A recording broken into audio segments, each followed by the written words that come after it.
Hello, I'm Dr. Shante, and welcome to the Hole in Your Heart podcast, where I help you fill the holes in your life by helping you find the hole in your heart. See what I did there? This is season 1 of the Hole in Your Heart podcast. Season 1 was filmed last year, and I was set to launch this podcast March 2024. But then life spectacularly happened.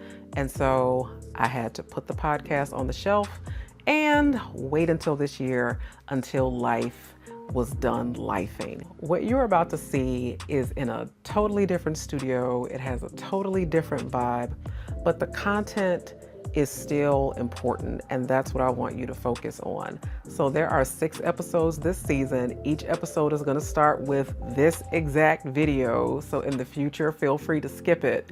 But I can't wait for you guys to get into this content. Thank you for watching, and I will see you on the other side. That's not what you usually say. Oh, I was gonna say I usually get a countdown. I know. I still hit record. Oh, okay. And then 5, 4, 3. Hello, and welcome to Hole in Your Heart podcast. I am your host, Dr. Shante, and Hole in Your Heart is the podcast that uses a trauma-informed care approach to help you find happiness and wholeness in your life and in your relationships. I'm chuckling because I'm giving my cameraman a hard time. Like our off-camera hijinks are really, they're gold. They're comic gold. Believe it or not, I'm a little bit of a goofball in real life, but that's what makes me lovable and brings positive energy right to your television or phone screen. So right now we are talking about some of the viral videos. So last year, if you are fresh and new to this podcast and you've never seen me before in your life, hey, but on Instagram, I had 3 videos go viral in 2023. And so I've been kind of like going through them and using this platform to really do a deeper dive into those topics. And so one of those videos that went viral last year was all about when I got rejected. Can you imagine? When I got rejected from the job that I currently have as a college professor. Take a look. True story. The job that I currently have right now, when I applied for it as a professor, I was immediately rejected for it. No phone call, no interview. It was thanks, but no thanks. We wish you well on your search. And I immediately internalized it. I immediately started to diminish my value. Like, oh my gosh, I must not be good enough. It's because I haven't finished my dissertation. Like, I immediately went into this blame and shame storm of all the reasons why I was not good enough for this job. Well, lo and behold, unbeknownst to me, my rejection set off an investigation in the HR department, and they started to investigate the hiring practices and the hiring of the people within that department. And lo and behold, they found some interesting things that not only was I minimally qualified for the position, but in many ways more than qualified for the position. And so I got called back in for an interview, knocked the interview out of the park, and I was offered the job. But in between the time that I had accepted the position and starting the contract, I kicked it into high gear and I finished that dissertation because I did not want to be the only person in the department who did not have their doctoral degree. Well, imagine my surprise when I walk into campus the first day of our contract, and not only am I the only person who has a doctoral degree, but turns out I was the highest ranked and highest paid member of the department and was so for a very long time.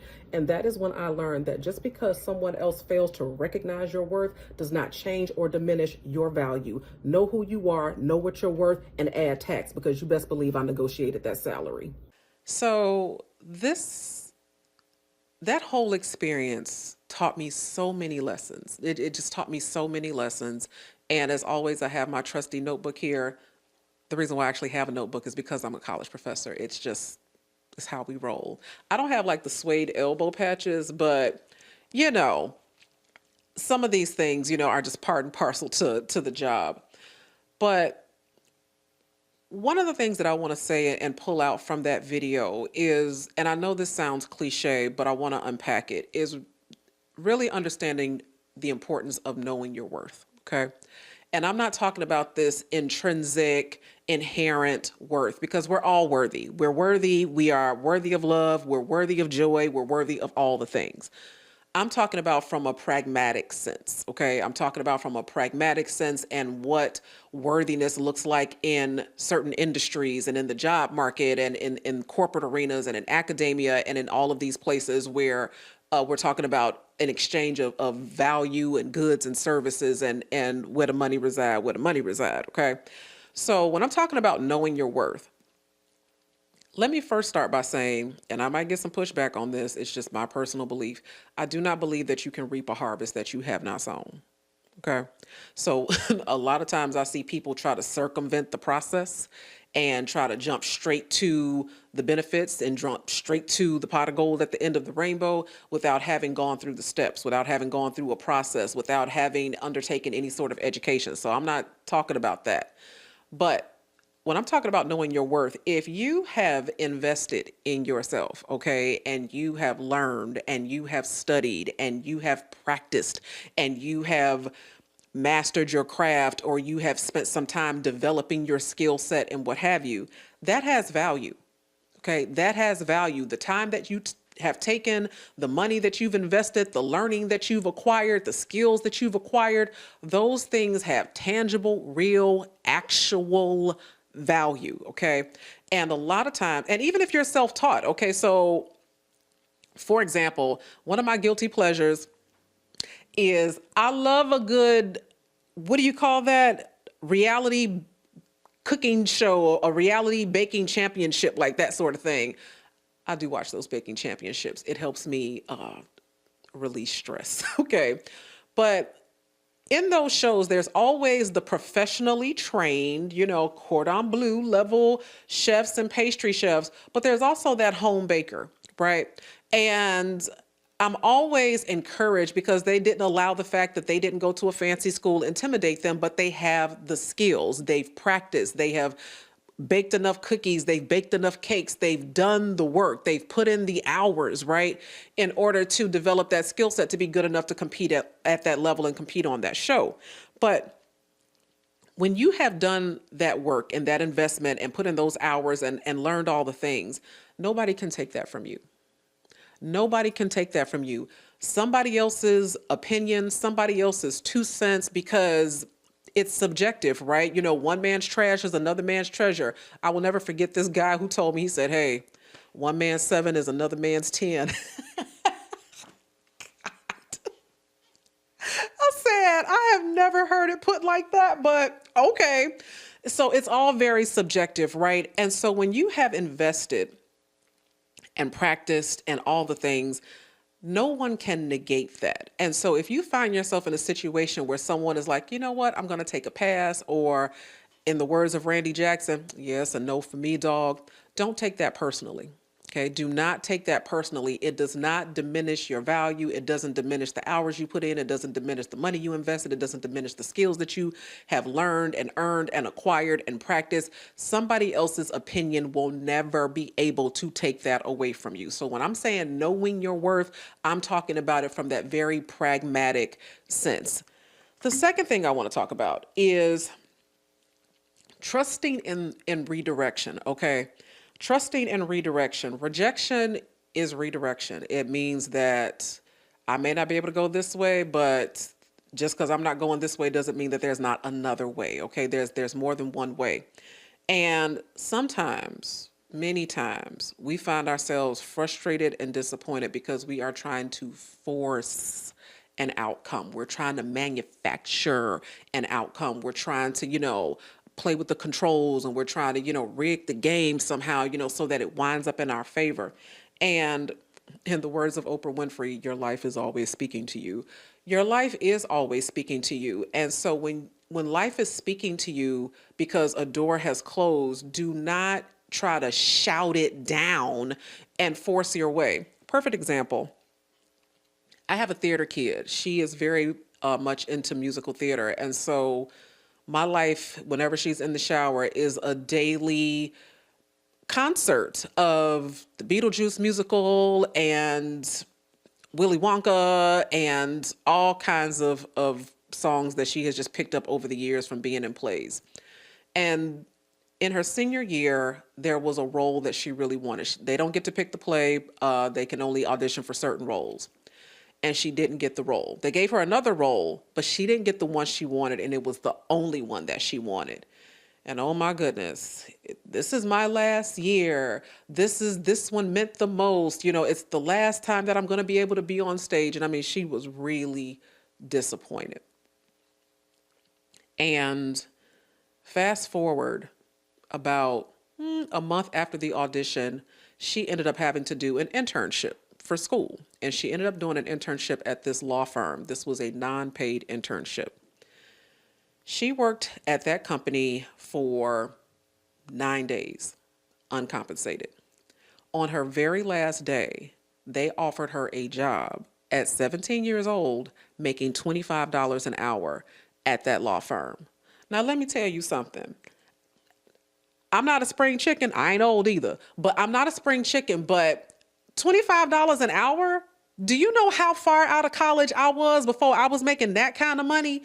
It definitely wasn't happening for me at 17. And the thing is, had she been in the musical, she would not have been able to work that job and take advantage of that opportunity. And so when life is speaking to you, okay, when one door is closing, trust in that, okay? Trust in that, because anything that is meant for you, anything that is assigned to you is going to find its way to you. It's one of my favorite quotes out of the book, The Alchemist by Paulo Coelho is, the thing that you're seeking in your life is seeking you too. I probably butchered that, but that's the concept, is that what you want wants you too. And she worked that internship, and it was her first kind of like big girl job, and she loved it. You know, it just confirmed, you know, her desire to want to go into law, and it strengthened her mock trial skills and all of those things. And so trust in redirection, okay? When you try to force and manufacture an outcome, and many of you have, okay, many of you have tried to, you know, force your way into the door. I have found more times than not that people wind up disappointed with the results.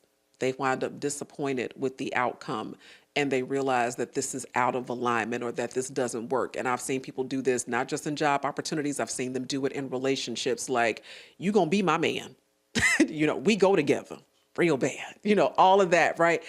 And I've seen people try to force those types of outcomes and wind up very disappointed at the end. And so rejection as redirection is not just a catchphrase. There is some wisdom in trusting the timing of your life and believing that where you are supposed to be, you will absolutely get there. And then the last thing that I want to say is that you get what you negotiate, baby. Okay. So often when we don't know our worth and we're not clear on our value, we will take crumbs when we deserve the cake. Okay. And crumbs is like, oh, I'm just so happy that you just allowed me to be here. And, you know, I'm just, you know, a little piece of cheese in the big bag of cheddar, you know, and I'm just so grateful, and just, you know, I'll just find any little place, you know, and I won't take up much space and much room. What?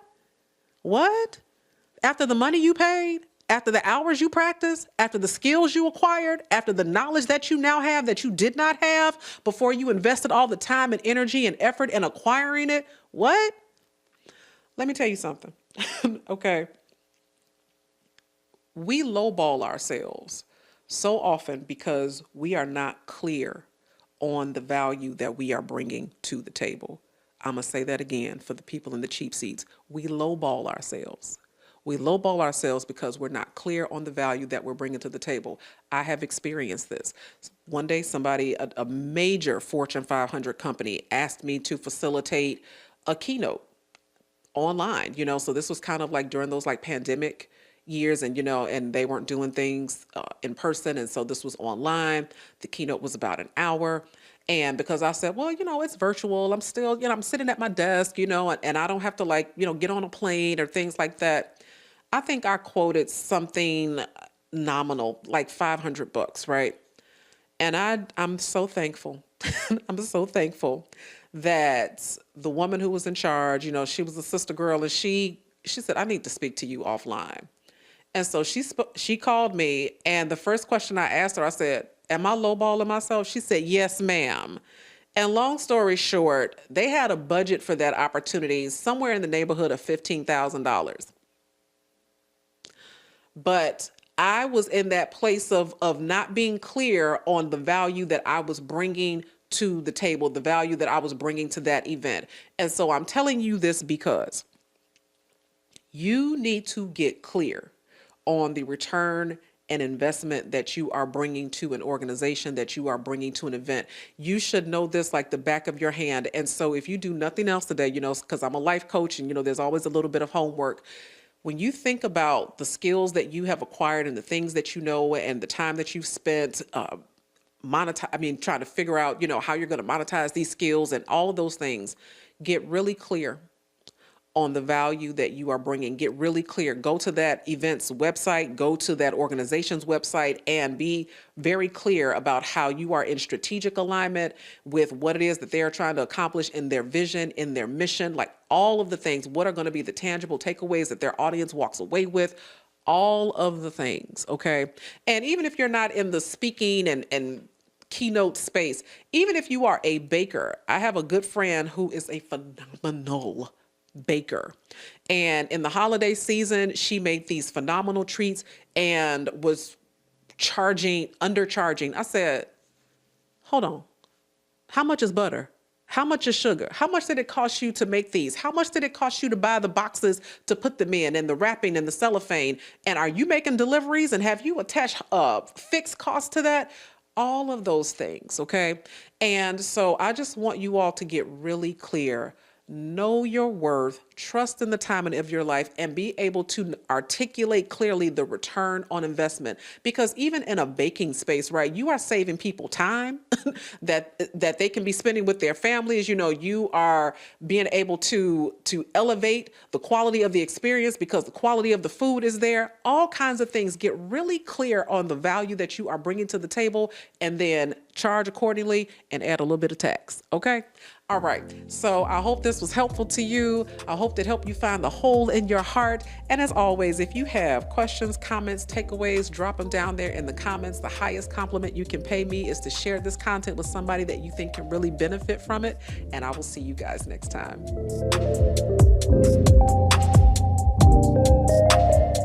Thank you for watching this episode of the podcast. I would love to hear your feedback, so feel free to hop into the comments, give me your 2 cents. I read and respond to every single post. I can't wait to engage with you. If you like this podcast, make sure you like, subscribe, and always feel free to share.